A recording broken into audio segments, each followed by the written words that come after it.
ਅਗਲੀ ਜਿਹੜੀ ਹਰਜੋਤ ਸਿੰਘ ਗੱਲ ਕਰਦੇ ਜਾਈਏ, ਟੈਨੇਸੀ ਦੇ ਵਿੱਚ ਵੀ ਬਹੁਤ ਹੱਲਾ ਗੱਲਾ ਰੌਲਾ ਰੱਪਾ ਇਸ ਟਾਈਮ ਚੱਲ ਰਿਹਾ।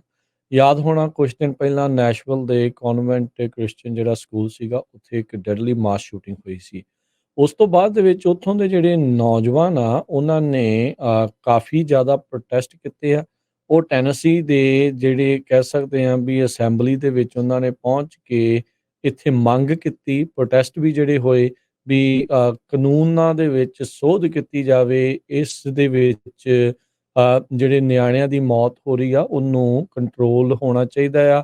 ਗਨ ਕੰਟਰੋਲ ਲੈਜਿਸਲੇਸ਼ਨ ਪਾਸ ਹੋਣਾ ਚਾਹੀਦਾ ਆ। ਇਸੇ ਦੇ ਚੱਲਦਿਆਂ 3 ਜਿਹੜੇ ਡੈਮੋਕ੍ਰੇਟ ਪਾਰਟੀ ਦੇ ਸਟੇਟ ਰਿਪਰੈਜ਼ੈਂਟੇਟਿਵ ਸੀਗੇ, ਉਹਨਾਂ ਨੇ ਵੀ ਇਹਨਾਂ ਪ੍ਰੋਟੈਸਟ ਦੇ ਵਿੱਚ ਹਿੱਸਾ ਲਿਆ। ਇਹ ਜਿਹੜੇ ਕਹਿੰਦੇ ਵੀ ਟੈਨੇਸੀ ਦੇ ਜਿਹੜੀ ਮੈਜੋਰਟੀ ਇਸ ਟਾਈਮ ਜਿਹੜੀ ਕਿ ਰਿਪਬਲਿਕਨਸ ਦੀ ਆ, ਉੱਥੇ ਹਾਊਸ ਰਿਪਬਲਿਕਨਸ ਆ।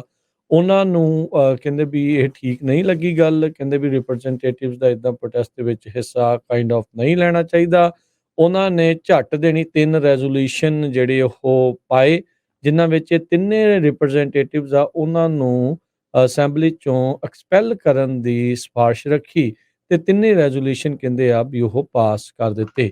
ਗਲੋਰੀਆ ਜੌਨਸਨ ਨੌਕਸਵਿਲ ਤੋਂ, ਜਸਟਿਨ ਜੋਨਸ ਨੈਸ਼ਵਿਲ ਤੋਂ ਤੇ ਜਸਟਿਨ ਪੀਅਰਸਨ ਮੈਮਫਿਸ ਤੋਂ, ਇਹਨਾਂ ਤਿੰਨਾਂ ਨੂੰ ਕਹਿੰਦੇ ਵੀ ਇਹਨਾਂ ਦੀਆਂ ਕਮੇਟੀ ਅਸਾਈਨਮੈਂਟਸ ਤੋਂ ਤਾਂ ਬਾਹਰ ਦਾ ਰਸਤਾ ਦਿਖਾਇਆ ਹੀ ਗਿਆ ਆ ਪਿਛਲੇ ਹਫ਼ਤੇ ਦੀਆਂ ਹੋਈਆਂ ਜਿਹੜੀਆਂ ਡੈਮੋਸਟ੍ਰੇਸ਼ਨਸ ਆ ਉਹਨਾਂ ਦੇ ਦੁਆਰਾ।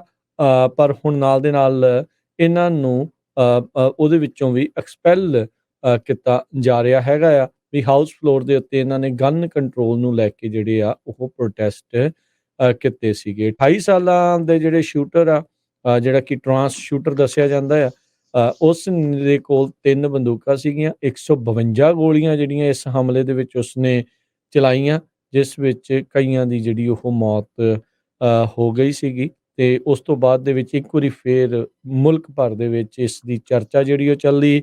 ਟੈਨੇਸੀ ਦੇ ਰਿਪਰੈਜ਼ੈਂਟੇਟਿਵਸ ਉਹਨਾਂ ਨੇ ਉੱਥੇ ਜਿਹੜਾ ਇਹ ਰੌਲਾ ਤਾਂ ਜਿਹੜਾ ਪਿਆ ਹੀ ਪਿਆ ਹਰਜੋਤ ਸਿੰਘ ਜੀ, ਉੱਥੇ ਕਈਆਂ ਨੇ ਕਿਹਾ ਵੀ ਅਸੀਂ ਕੁਛ ਨਹੀਂ ਜਿਹੜਾ ਉਹ ਕਰ ਸਕਦੇ ਸੀਗੇ। ਸੋ ਨਿਆਣੇ ਜਿਹੜੇ ਇਸ ਵਾਰ ਕਾਫੀ ਜ਼ਿਆਦਾ ਪ੍ਰੋਟੈਸਟ ਜਿਹੜੇ ਉਹ ਕਰ ਰਹੇ ਸੀਗੇ। ਹੁਣ ਦੇਖੋ ਹਰਜੋਤ ਸਿੰਘ ਜੀ ਅੱਗੇ ਕੀ ਬਣਦਾ ਆ। ਨੌਜਵਾਨ ਇਹੋ ਜਿਹੇ ਮੌਕਿਆਂ ਦੇ ਉੱਤੇ ਐਕਟਿਵਿਜ਼ਮ ਤਾਂ ਜਿਹੜਾ ਉਹ ਕਰਦੇ ਹੀ ਕਰਦੇ ਆ, ਉਹ ਗੱਲਾਂ ਜਿਹੜੀਆਂ ਉਹ ਕਰਦੇ ਆ, ਪਰ ਵੋਟਾਂ ਪਾਉਣ ਵੇਲੇ ਜਦੋਂ ਪਿੱਛੇ ਰਹਿ ਜਾਂਦੇ ਆ ਤੇ ਫਿਰ ਭਾਈ ਉਹਨਾਂ ਲੋਕਾਂ ਦੇ ਲੋਕ ਜਿਹੜੇ ਨੁਮਾਇੰਦੇ ਉਹ ਪਹੁੰਚਦੇ ਆ, ਜਿਹੜੀ ਵੋਟ ਪਾਉਂਦੇ ਆ।